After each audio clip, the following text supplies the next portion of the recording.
अस्सलाम वालेकुम नाज़रीन, मेरा नाम अली हैदर है और आपका शुक्रगुजार हूं कि आपने मेरी ये वीडियो देखने के लिए वक्त निकाला। दोस्तों, बहुत बड़ी खबर है मेरे पास आज कि मिस्र जो है वो जंग की तैयारी कर रहा है। मिस्र इसराइल के साथ जंग की तैयारी कर चुका है। ये कौन कह रहा है? ये खुद एक मिस्री हुक्काम की तरफ से बहुत बड़ी खबर सामने आई है। एक तो आज मैं इंशाअल्लाह इसका जिक्र करूंगा, इसकी तफसीलात आपको बताऊंगा। उससे पहले एक बहुत ही बड़ी खबर जो है, जो बहुत बड़ा इशू चल रहा है, वो किर्गिस्तान के अंदर जो पाकिस्तानी स्टूडेंट्स पे हमले हो रहे हैं उसकी तफसीलात मैंने आपको देनी है नाज़रीन। ये एक बड़ी खबर है, इसके बारे में कंफ्यूजन भी है। इसको लेकर के टेलीविजन पर, मेन स्ट्रीम मीडिया पर कोई इतनी खास बात नहीं हो रही है। तो एक तो आपको नाज़रीन मैं ये भी सूरत हाल से आगाह करता हूं कि सूरत हाल इस वक्त है क्या। दूसरी बड़ी अहम चीज, रूस और ईरान ने बाकायदा एक नई करेंसी का आगाज कर दिया है। एक नई करेंसी पर दोनों ममालिक जो है वो काम कर रहे हैं, रूस और ईरान। अपनी नई, देखिए आजकल के जमाने में जो सबसे बड़ा हथियार है ना, वो मिसाइल, बॉम्ब, जहाज, बंदूक के अलावा जो सबसे बड़ा हथियार है वो है करेंसी का हथियार। अमेरिका के पास यही तो हथियार है। इसी हथियार की वजह से ही अमेरिका पूरी दुनिया पे कितने अरसे से राज कर रहा है। अभी मैं आपको बताऊंगा कि ईरान और रूस मिलकर इस नई करेंसी का जो लॉन्च करने जा रहे हैं, ये क्या है, इसका क्या काम होगा, ये कैसे लॉन्च होगी, इन दोनों ममालिक के अलावा और कौन कौन से ममालिक इसमें शामिल होंगे, इंशाल्लाह इसका ओवरव्यू मैं आपको देने जा रहा हूं। दूसरा नाज़रीन ये है कि रूस ने जो है वो ईरान के जरिए तिजारत का फैसला कर लिया है। ये भी एक बड़ी खबर है। और जनाब आखिर में अल्लाह भला करे, स्पेन ने एक बहुत बड़ा काम किया है। स्पेन ने एक ऐसी चीज की है कि जिसके मुताबिक इसराइल को तो नुकसान हुआ ही हुआ है, भारत को भी इससे बहुत बड़ा नुकसान हुआ है स्पेन की हरकत से। तो इंशाल्लाह नाज़रीन वीडियो का बाकायदा आगाज करते हैं, आपको मैं तफसीलात बताता हूं। मगर उससे पहले दरख्वास्त आपसे ये है हमेशा की तरह कि आप जब चैनल को सब्सक्राइब करेंगे तो इससे हमारी हौसला अफजाई होगी, हमें हौसला मिलेगा कि हम इस पे मजीद रिसर्च करें और वीडियोस बना के हम आप तक नाज़रीन पहुंचाएं। अच्छा, हुआ क्या है नाज़रीन? सबसे पहले तो आपको मैं बता देता हूं कि मिस्री जो स्टूडेंट्स हैं, जो पाकिस्तानी स्टूडेंट्स हैं, उनके साथ क्या हो रहा है। पाकिस्तानी और भारतीय स्टूडेंट्स को चुन चुन के, जो किर्गिस्तान के औबाश लोग हैं, वहां के जो आम लोग हैं, वो उनको चुन चुन के पकड़ के मार रहे हैं। अब तक की इतलात के मुताबिक 29 पाकिस्तानियों को शदीद जख्मी किया जा चुका है नाज़रीन। 29 मारा क्यों जा रहा है? हॉस्टल्स में बच्चे जो स्टूडेंट्स पढ़ते हैं हमारे, उनको ढूंढ ढूंढ के मारा जा रहा है। क्यों ऐसा किया क्यों जा रहा है? दोस्तों, हुआ यह है कि जो पाकिस्तानी स्टूडेंट्स हैं, मैं बल्कि एक पाकिस्तानी की रुदात आपको सुना भी देता हूं, हम्माद हुसैन, ये जरा सुनिएगा।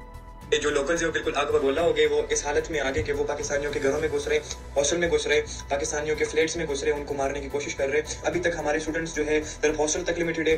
तकरीबन 3-4 दिनों के लिए यूनिवर्सिटी ने जो अभी तक न्यूज़ अलर्ट की कि हम हॉस्टल में ही रहेंगे, लेकिन अभी तक जो एम्बेसी है वो अगर किर्गिस्तान की है, वो पाकिस्तान की है या वो इंडिया की है, अभी तक उनसे कोई भी हेल्प नहीं मिला। तो मैं किर्गिस्तान में एक MBBS स्टूडेंट हूँ और यहाँ पर 2-3 दिन पहले इस तरह का हुआ कि वाक़या हुआ है। अरब्स और जो इनके मतलब लोकल्स लोग हैं किर्गिज़ के, इनके दरमियान कुछ लड़ाई हुई है, जो इनमें बहुत मारपीट हुई है और उनके नतीजे में पाकिस्तानी स्टूडेंट्स को निशाना बनाया गया। हालात बहुत कशीदगी इख्तियार कर रही है, तो हमें अच्छा, अब आपने इनके मुंह से सुना, मंसूर हुसैन एक स्टूडेंट है, इन्होंने कहा है कि अरबों और किर्गिस्तानियों के दरमियान कोई झड़प हुई, उसका निशाना उन्होंने पाकिस्तानियों को बनाना शुरू कर दिया और पाकिस्तानियों के बाद अब अगली बारी इंडियंस की है, इंडियंस को भी मारना शुरू कर दिया। दोस्तों, मिस्री स्टूडेंट्स जो पढ़ते हैं ना किर्गिस्तान के अंदर, उनके साथ कोई मामला हुआ, इनका किर्गिस्तान के स्टूडेंट्स का झगड़ा हुआ, झगड़े के बाद बात मारपीट तक पहुंच गई। तो मिस्री स्टूडेंट्स ने कुछ किर्गिस्तानी लड़कों को शदीद तरीके से मारा।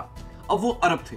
अच्छा, अब हो ये रहा है, हालांकि पाकिस्तानियों का अरबों से जो हुलिया, जो शक्ल, वो बड़ा मुख्तलिफ है। हम पाकिस्तानियों की अरबों से शबाहत नहीं मिलती है, अरब को देख के अंदाजा हो जाता है, लेकिन फिर भी एक तीसरा बंदा शायद कंफ्यूज कर दे, क्योंकि हम भी, हमारी स्किन भी ब्राउन है और जो मिस्री होते हैं, अरब मिस्री होते हैं, उनकी स्किन भी ब्राउन होती है।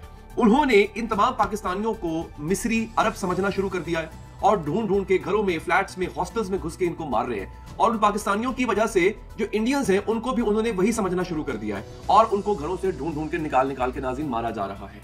ये एक बहुत बड़ी सूरत हाल है और बड़े शदीद तरीके से शदीद तशद्दुद किया जा रहा है उन बच्चों के ऊपर। तो इन्होंने अपील की है, पाकिस्तानी एम्बेसी इनसे राब्ते में नहीं है। प्राइम मिनिस्टर ने सिर्फ एक बयान जारी किया, हमारी एम्बेसी ने सिर्फ एक बयान जारी किया कि तमाम स्टूडेंट्स जो हैं वो अपने अपने हॉस्टल्स में ही रहे, बस दैट्स ऑल। अब वो हॉस्टल्स में भी घुस के मार रहे हैं, तो फिर कहां जाए? अब तक इनकी शिकायत यह है कि किसी हुकूमती नुमाइंदे ने राब्ता नहीं किया, कोई नहीं आया वहां पे, कोई पाकिस्तानी एम्बेसी का बंदा वहां पे नहीं पहुंचा है कि जिसने इनको संभालने की या उस सिचुएशन से निकालने की कोशिश की हो। एक इत्तला के मुताबिक 10 से 11 हजार पाकिस्तानी स्टूडेंट्स जो हैं वो यहाँ पे रह रहे हैं और ये मोस्टली ऐसे हैं जो मेडिकल पढ़ने के लिए यहाँ पे आए थे, मेडिकल के नाज़रीन वो स्टूडेंट्स से। तो मेरी अपील है कि प्लीज इस इशू को देखिए, इशू बहुत बड़ा इशू है नाज़रीन। अच्छा, अब आगे मैं आपको जो बाकी खबरें बता देता हूं नाज़रीन, जो बड़ी अहम खबरें। दोस्तों, ये जो खबर है ना कि मिस्र किसी भी वक्त हमला कर देगा इसराइल के ऊपर, ये खबर कौन दे रहा है मैं आपको बता दूं दोस्तों। RT एक बहुत बड़ा अखबार, एक बहुत बड़ा न्यूज चैनल है RT, ठीक है जनाब। उन्होंने खबर दी है कि Israeli army lieutenant colonel Eli डिकाल, अब ये कौन बता रहा है? ये खुद इजरायली आर्मी का जो है वो एक कर्नल, रिटायर्ड कर्नल जो है वो बता रहा है, उसका नाम है एली डिकाल। वो कहता है कि Egyptian army is preparing for war against Israel मिस्री फौज तैयारी कर रही है इजराइल के खिलाफ जंग लड़ने की और बहुत जल्द मिस्र जो है वो इजराइल पर हमला कर सकता है।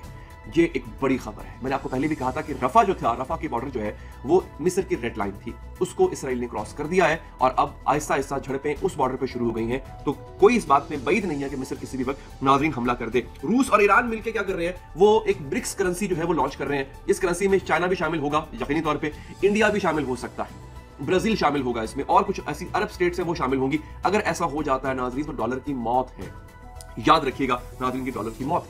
तो नाज़रीन ये थी आज की बड़ी अहम खबरें। आप अगर मजीद अपडेटेड रहना चाहते हैं चैनल को लाजमी सब्सक्राइब कीजिए। अपना बहुत ख्याल रखिए। अल्लाह ने के बाद।